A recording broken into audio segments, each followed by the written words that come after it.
For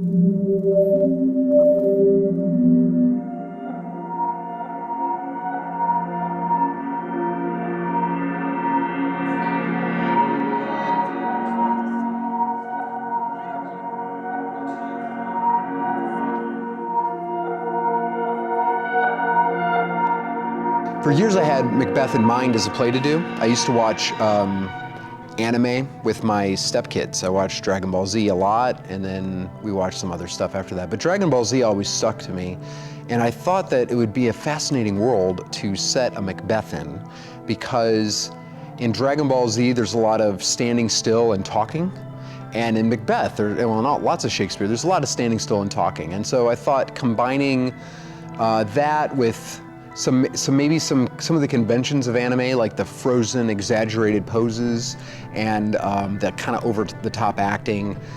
I don't know if that's what will end up being in this production, but that's what inspired it. So I've had this in mind for a while. It's been a long time coming to put together this show. So what am I looking for when I'm auditioning the students? I'm not looking for polished performers. I'm looking for people that have a creative spirit, that make bold choices, that may not be right. I don't even care if they're right. So I'm not looking for them to come in knowing how to do it or understand it. I'm just looking for creativity. And then I'm looking to put together a cast that represents a lot of different views and a lot of different types. I'm trying to reflect the student bodies we have on both Rutgers and NJIT's campuses. I'm just looking for people that are committed and ready to take risks.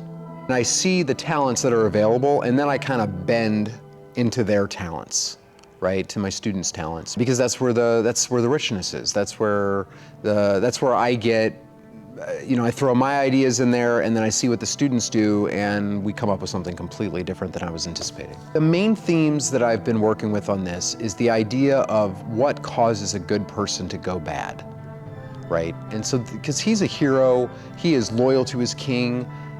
He fights a battle and wins it for everyone. He's the hero of the battle, and within a day or two, he's killed his king. Like, what on earth is that process? And on television, sometimes we see characters do this, right? They start off good and they go bad. Game of Thrones had a whole big thing about this, and how, and people were freaking out about like how it was earned or not earned. But luckily, I've got backup. I've got Shakespeare. Shakespeare understands the human condition better than almost any poet that has ever lived.